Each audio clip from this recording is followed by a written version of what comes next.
Hello, guys. Welcome back with a new story. This time it's going to be from Kuwait again. I don't know the exact time it happened, I forgot, but probably it's like 10 years ago.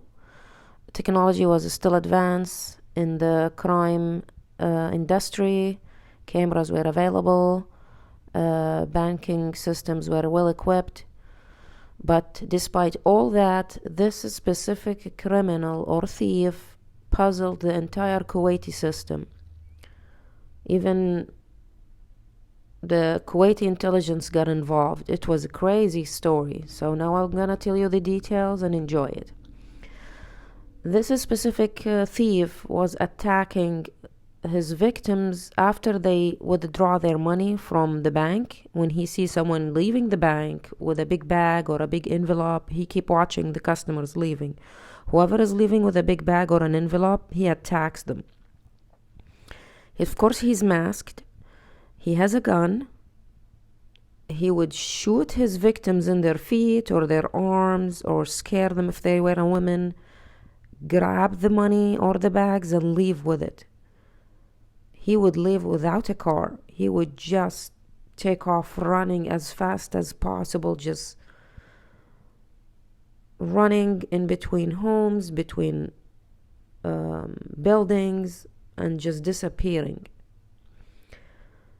The whole police system was completely puzzled. They couldn't get a hold of him or capture him because he didn't use a car.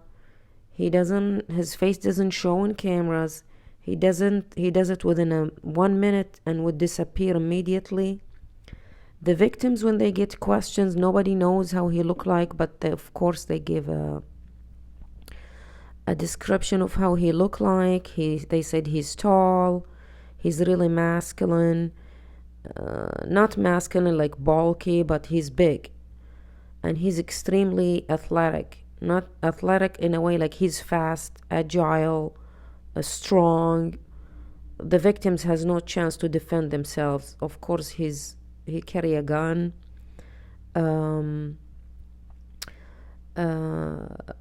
What else? Like this stuff. So the police officers, of course, first thing they did to solve the mystery is that they were catching surveillance cameras from the banks.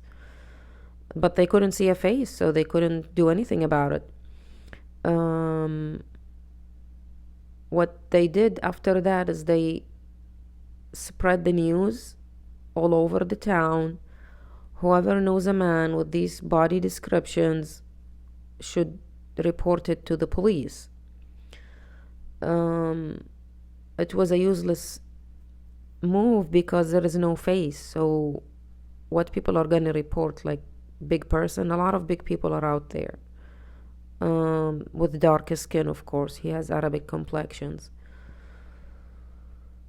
After that, the next move is that they tried to contact the cell phone companies where they were gonna do surveillance on the phone towers around these banks and see if he called or texted anybody or did anything, or if same phone numbers are matching in different phone towers, because he wouldn't just attack people from a specific bank, he would attack people from different banks.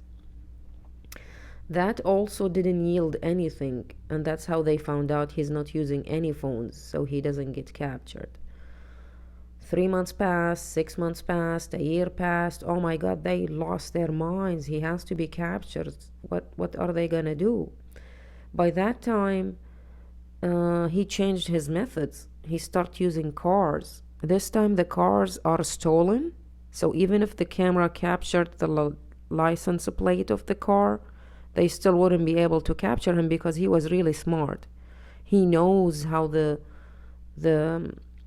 police system works. He was avoiding everything that could lead to him, which gives them an indication that he might be a previous police officer or someone who did his homework well when it comes to committing a crime, or probably he works in somewhere in the something related to the security and safety or some government-related job.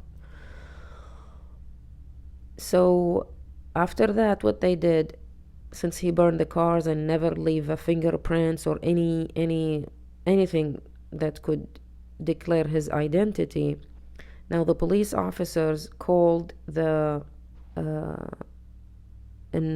investigative system. They didn't just call the detectives to investigate in this case. They called very old people, like people who retired from the police system, who were working as detectives, investigating crime scenes and crime stories. So these men gathered.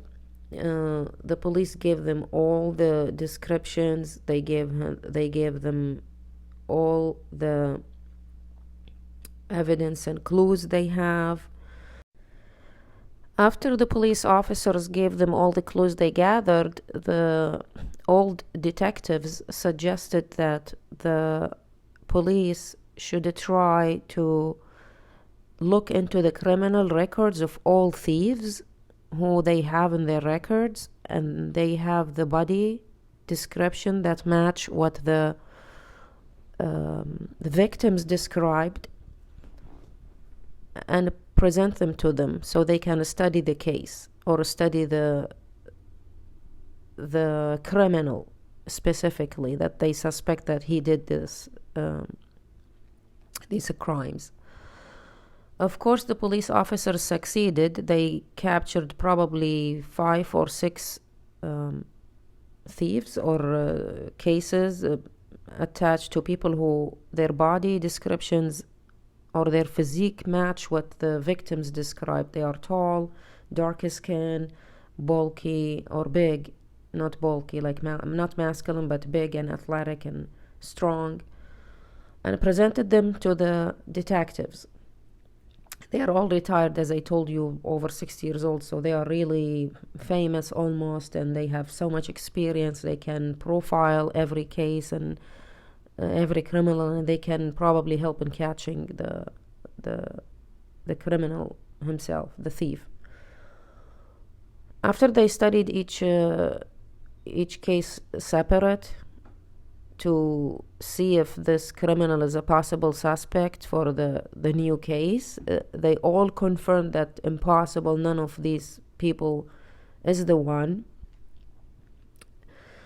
And of course they spoke with each suspect individually, and one of them was the most one that fit all descriptions. He was crying. He denied doing anything. He told them, I have quit my past life. That's not me 100%. And even the detectives, after he left, they told the police officer, definitely it's not him, because this guy is bulky. He's strong, big and tall, but he cannot run that fast. Impossible with his body type. We know that for sure.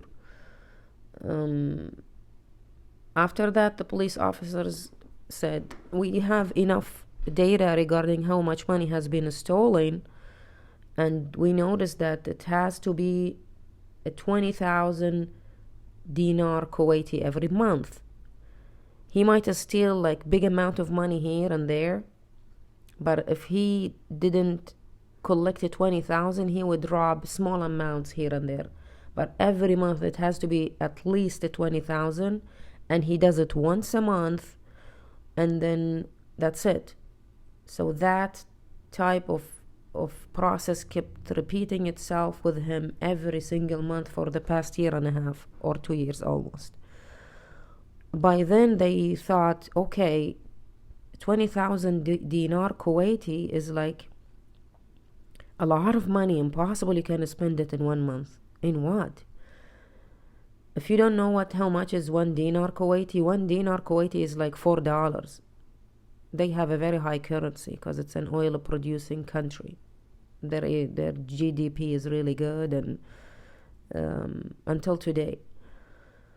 So they said he could be a businessman. So he's athletic. He knows about the criminal system, and that's how he kept avoiding leaving any trace of his of himself there in the crime scene, and he probably is a businessman, and probably he's hiding the money overseas, so he has to leave the country every month. The next step to catch him, what they did, they went to the airports. They asked the airport authority to provide them with every single data of everybody's leaving international that month. Thousands of people, names came back to the police station. They were extremely overwhelmed. They couldn't deal with it. So they decided to eliminate women, children, and just keep men. If he's athletic and he can run that fast, they said probably it's men or males between 19 to 35. It doesn't matter if they are locals or if they are people who, like foreigners who moved to Kuwait to work. So that eliminates thousands and thousands of people. So they did that for the past 6 months. They looked into people names who leaves only once a month overseas and then come back. And guess what? Only one person was leaving the country every month, exactly every month, and come back and leave every month.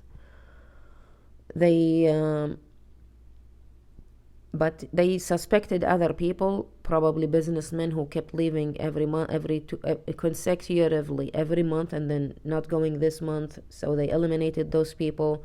People who kept leaving every month or twice in 1 month, they called them. They have their data. They called them. They came and interrogated them. They were innocent. They provided a proof that they are businessmen. They provided evidence where they have been, their bank accounts. Nothing matched except one man. They couldn't get a hold of him. He doesn't have a phone number. He doesn't have a family.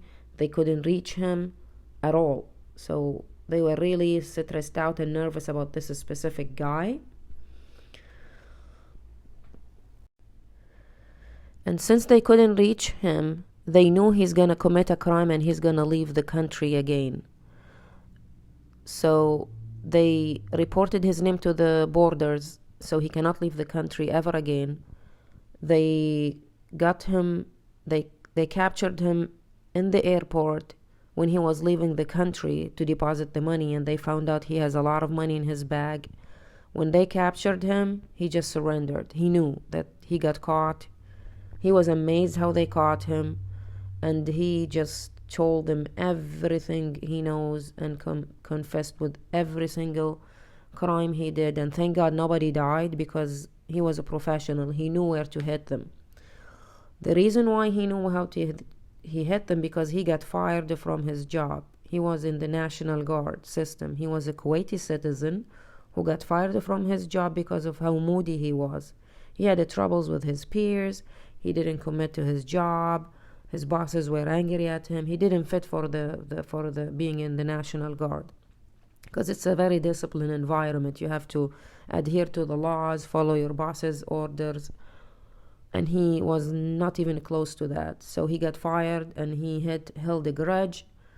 He needed money to support his life, and so that's what he did. He just became a thief, and he used how fit he was, how fast he was, and the knowledge that he had about the policing and how they can track the criminals, and he started to avoid all these steps.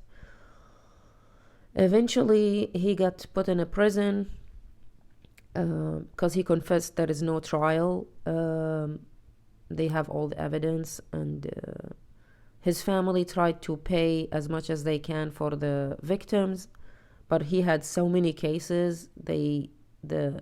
The sentences accumulated, years of an imprisonment, until it was 23 years. So that was his sentence eventually, after he paid almost everybody, but his family couldn't pay everybody. Some people forgave him, because that culture is a very forgiving society. But the people who didn't forgive him, the people that didn't get paid back, he got sentenced 9 years for every, or 8 years for every single case that is left. So he's doing his time in a prison now for 23 years. And that's the end of the story. Hope you liked it. Support the channel with likes and comments. And take care until the next story.